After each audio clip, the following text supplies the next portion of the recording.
নমস্কার কৃষক বন্ধুরা, কৃষিবির চ্যানেলে আপনাদের আরও একবার স্বাগত জানাই। আজকে আমরা পেয়ে গেছি মৈনাক মণ্ডলকে, শস্য বিভাগ, বিধানচন্দ্র কৃষি বিশ্ববিদ্যালয়। আমাদের হোয়াটসঅ্যাপ গ্রুপে আপনারা বারবার একটি প্রশ্ন জিজ্ঞেস করেছেন। প্রশ্নটি খুব ছোট হলেও খুবই গুরুত্বপূর্ণ, যে কীটনাশক, ছত্রাকনাশক, অনুখাদ্য এবং পিজিআর এগুলো কি একসাথে মিশিয়ে স্প্রে করা যাবে? এবং আপনারা বারে বারে বেশ কিছু ছত্রাকনাশক এবং কীটনাশকের নাম উল্লেখ করে এই প্রশ্নটা করেছেন আমাদের গ্রুপে। তো চলুন জেনে নিই মৈনাকের কাছ থেকে। নমস্কার কৃষক বন্ধুরা, আমি মৈনাক।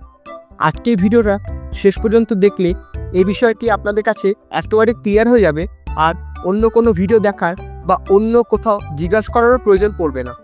সাধারণত আমরা সবসময় রিকমেন্ড করে থাকি কীটনাশকগুলি ও অন্যান্য ওষুধ যেমন ছত্রাকনাশক, অনুখাদ্য, পিজিআর এগুলি একসাথে মিশিয়ে না স্প্রে করতে, সাধারণত আলাদাভাবে স্প্রে করতে।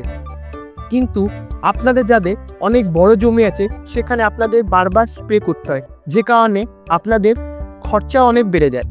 এই পরিস্থিতিতে এগুলো একসাথে মিশিয়ে স্প্রে করা যায়, তবে স্প্রে করার সময় আমাদের কিছু নিয়ম মেনে চলতে হবে।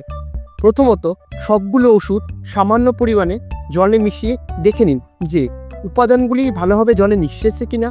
আর যদি মিশে যায় তাহলে কোনো সমস্যা নেই, স্প্রে করতে পারবেন। আর যদি ছাঁচ কেটে যায় তাহলে একসাথে স্প্রে করতে যাবেন না, এতে গাছের ক্ষতি হতে পারে।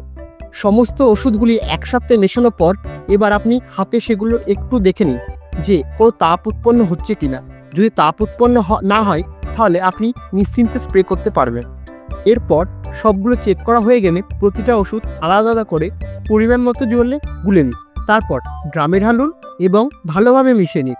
এরপর প্রয়োজন হলে আপনারা আরও জল ঢালতে পারেন, কিন্তু মনে রাখবেন 15 লিটার ভর্তি করে স্প্রে করবে। এই নিয়মগুলি ফলো করে স্প্রে করলে আপনারা ওষুধের সেরা ফলাফলই পাবেন। এতক্ষণ আপনারা শুনছিলেন মৈনাকের কণ্ঠ।